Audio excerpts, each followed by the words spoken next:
अरे धरा बहन, सब ठीक तो है ना? हाँ, चल रहा है। तुम्हारी संतानें तुम्हारा मान सम्मान तो करती है ना? हाँ चांद भाई, कुछ तो लायक संतानें हैं जो मेरी पूजा करते हैं, पेड़ पौधे लगाते हैं। अरे वाह! लेकिन कुछ बच्चे तो सत्ता, अहंकार और लालच में आकर मेरे भी टुकड़े टुकड़े कर देना चाहते हैं। इन बच्चों को समझ कब आएगी? 5000 साल पूर्व महाभारत युद्ध, 2000 साल पुराना कलिंग युद्ध, जागतिक महायुद्ध हमने देखा है। उसका परिणाम भोग कर भी नहीं सुधरे ये। अब महासत्ताओं ने तो यूक्रेन को भी युद्ध भूमि बना दिया है।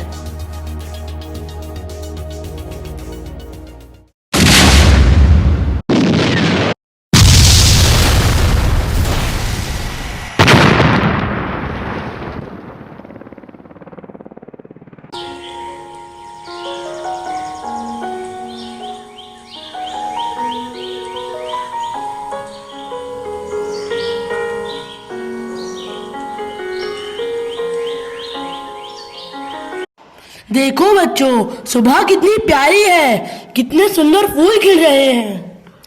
हाँ दादाजी, लेकिन इतनी ठंडी है, ओस पड़ी है, फिर भी यह पौधा सूखा जा रहा है।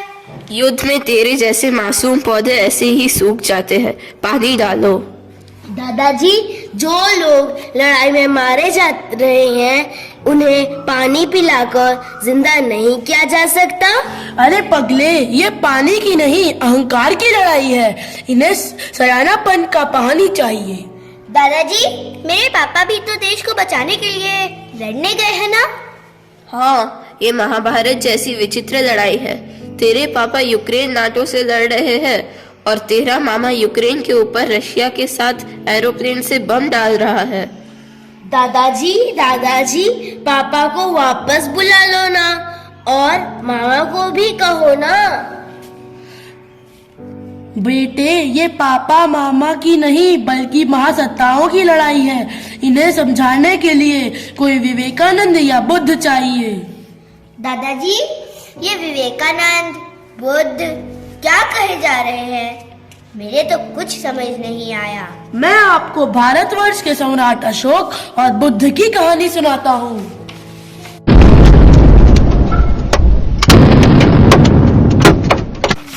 बच्चों, चलो चलो, हम लोग यहाँ भी सुरक्षित नहीं हैं।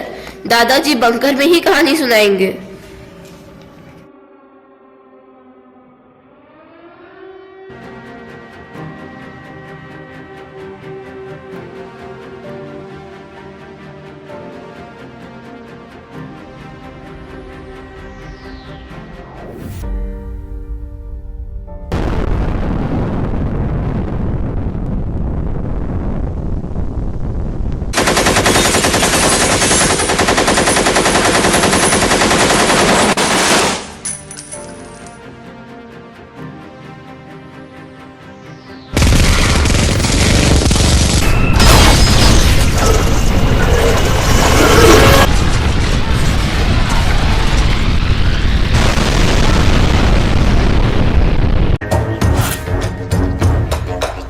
सम्राटों का सम्राट है,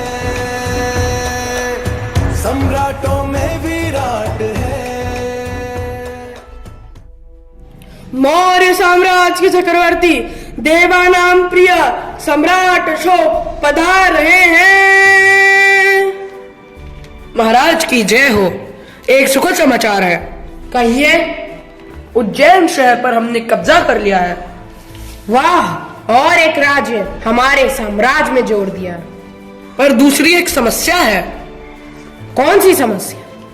हमारे व्यापार का प्रमुख मार्ग कलिंग राज्य से जाता है। दक्षिण प्रदेश के व्यापारियों पर कर लगाया जाता है। व्यापारियों को 2 राज्यों का कर देना कठिन हो रहा है। क्या हम कलिंग के राजा से समझौता नहीं कर सकते? हमारी बातचीत कलिंग के राजा से अनेकों बार हुई है, मगर उन्हें हमारे राज्य का अधिकार स्वीकार ही नहीं। उत्तर के गंगा से लेकर दक्षिण के गोदावरी तक मगध का राज्य फैला हुआ है, फिर भी कलिंग के राजा को हमारा आधिपत्य मंजूर नहीं। तो क्या युद्ध की आवश्यकता है? इसके सिवा अन्य कोई चारा नहीं है महाराज। युद्ध की तैयारियां शुरू की जाए। सम्राट को सिर्फ विजय विजय और विजय चाहिए।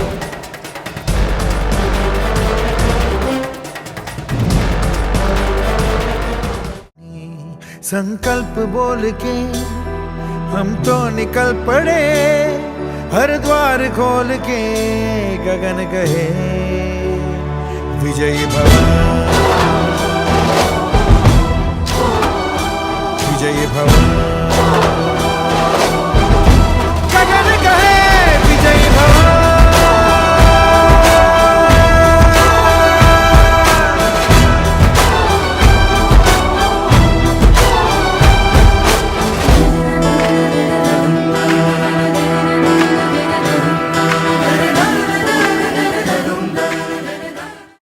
महाराज, महारानी कौरकी, जल्द ही हमारे होने वाली संतान इस कलिंग युद्ध के बाद संपूर्ण भारतवर्ष का युवराज बनेगी।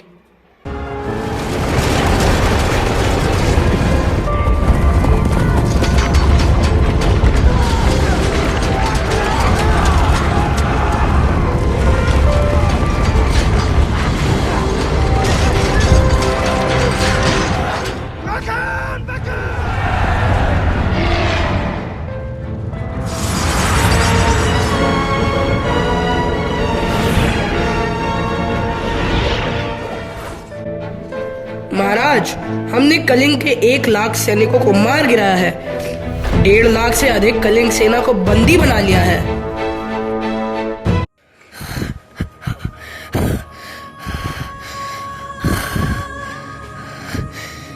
हे तथागत, ये सब क्या हो रहा है? कितनी सारी लाशें यहाँ पड़ी हुई है। कुछ कीजिए, कुछ कीजिए। मैं देख रहा हूँ इतिहास अपने आप को दोहरा रही है। जाओ, अशोक को धर्म के मार्ग पर ले आओ।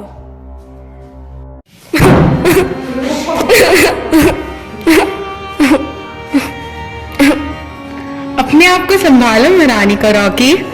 महाराज ने कलिंग का युद्ध तो जीत लिया, पर यहाँ मेरे पुत्र की मृत्यु हो गई।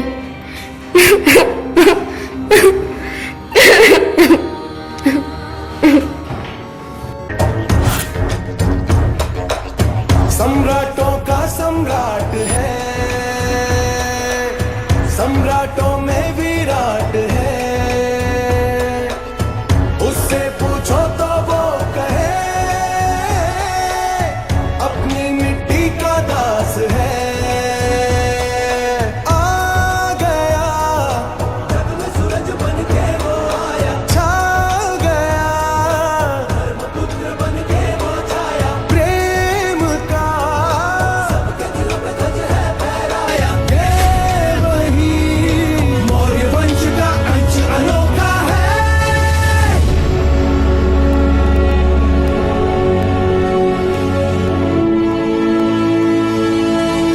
अशोका है, अशोका है, अशोका है। महारानी कौरकी इस विजय उत्सव में क्यों नहीं आई? महाराज, जब आप कलिंग का युद्ध लड़ रहे थे तब रानी की प्रसूति हो गई। रानी तो ठीक है, मगर शिशु को हम बचा नहीं सके। क्या क्या क्या?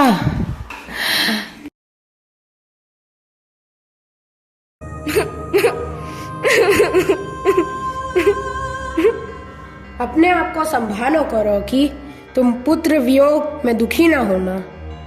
मुझे बच्चे की मृत्यु से दुख नहीं है, युद्ध से आप सुरक्षित आए यही मेरा सौभाग्य है। किस पाप की सजा मिल रही है मुझे? क्या मृत आत्माएं मुझे दंड देना चाहती है? महाराज की जय हो। मगध राज से कोई बौद्ध भिक्षु आपको मिलना चाहता है। जाओ, उन्हें सम्मान के साथ ले आओ। कलिंग युद्ध में आपके विजय की बधाई देने आया हूँ महाराज। क्या विजय, क्या पराजय, ये तो शब्द मात्र है। आपके शब्द में पश्चाताप दिखाई दे रहा है। इतने बड़े युद्ध में विजय प्राप्त करने के बावजूद इतना मन अशांत। लाखों सैनिक मारे गए, उनके खून से हाथ सने हैं मेरे। कितने लोगों की चीख पुकार मेरे कानों में बज रही है। नींद खो चुका हूं मैं। फिर युद्ध क्यों किया? मैं क्या करता, साम्राज्य की रक्षा के लिए मुझे युद्ध करना पड़ा। तथागत की शरण में आ जाओ, इसी में आपकी मुक्ति और शांति है। भंते, एक शंका है। बौद्ध धर्म में अहिंसा है, तो क्या युद्ध करना बंद करना पड़ेगा? युद्ध अकारण है तो निंदनीय है। एक राजा जब कोई राज्य जीतता है तो उसे और राज्य पर विजय पाने की लालसा उत्पन्न होती है, और एक दिन इसी लालसा में राजा की मृत्यु हो जाती है। तो साम्राज्य की रक्षा कैसे करूं? आक्रमण से बचने के लिए सैनिक तो होने ही चाहिए, लेकिन खुद आक्रमण करके किसी को गुलाम बनाने की जरूरत नहीं।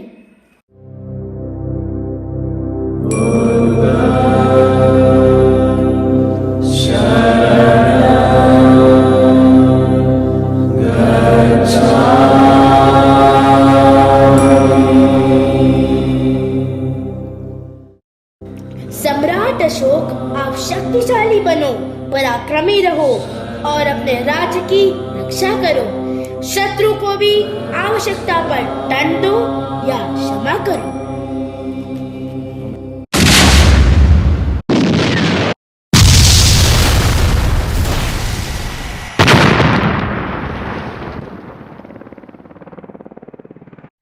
भंकर में तो मुझे घुटन महसूस हो रही थी। बाहर के धमाकों से तो जान निकल जा रही थी, लेकिन भगवान जाने ये तो बिंदास सम्राट अशोक और कलिंगा की कहानी सुना रहे थे। कौन सी विरक्ति उन्हें छा गई है, बिल्कुल डरते ही नहीं। दादी जी, कल का पौधा तो बिल्कुल मर गया। रात का धमाका ही इतना जबरदस्त था कि हमारी इमारत का ढांचा भी ढीला हो गया। अरे ओ देखो, आपका जख्मी पिताजी आ रहा है। पापा, पापा, आप ठीक तो है ना? डरो मत बेटा, डरो मत। हमारा डर तो दादाजी ने बिल्कुल निकाल दिया है। आसमान के गोले तो बिल्कुल दिवाली जैसे लग रहे हैं। बेटा, कैसे हो? मैं ठीक हूँ, पर मैंने इसी हाथों से इनके मामा का रशियन हेलीकॉप्टर उड़ा दिया। मामा,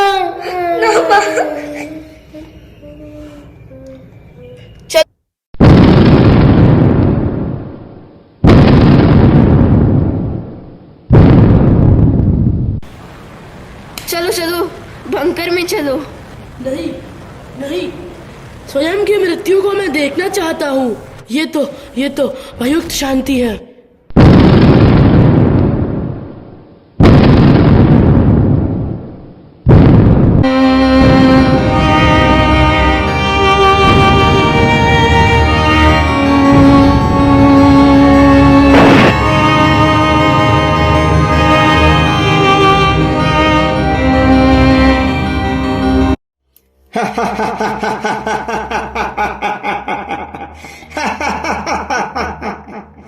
हे युद्धखोर और युद्ध त्रस्त देशवासियों और नेताओं, मेरे मृत शरीर को जिंदा करने की ताकत है आप में।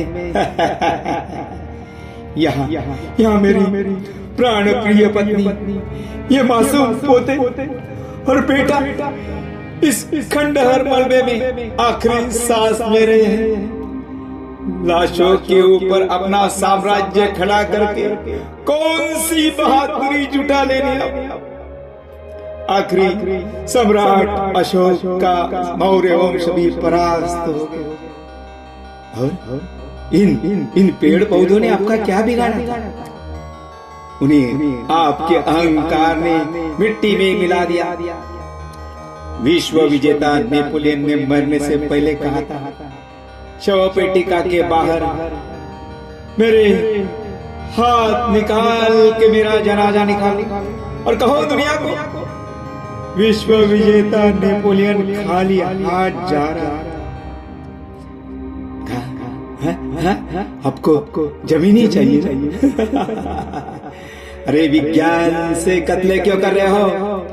न्यूक्लियर पावर और सोलर एनर्जी इस्तेमाल करके स्पेस स्टेशन खड़े करके पृथ्वी से भी बड़ी जगह ले लो। भगवत गीता कहती है जैसे सूरज की एक एक किरण में सूरज मौजूद है, उसी तरह प्रत्येक शरीर में एक ही परमात्मा स्थित है। अर्थात सारी मानव जाति एक ही शक्ति का स्रोत है। तो लड़े क्यों? हम सब एक ही पिता के संतान हैं, उसका अनुभव ले लो। फिर भी अज्ञानी दुष्टों को निपटने के लिए आपको अर्जुन अशोका जैसा योद्धा नेता चाहिए और भगवान बुद्ध और कृष्ण जैसे विवेकी दार्शनिक चाहिए। युद्ध नहीं बल्कि विवेकी बुद्ध चाहिए। युद्ध नहीं बल्कि विवेकी बुद्ध चाहिए। परित्राण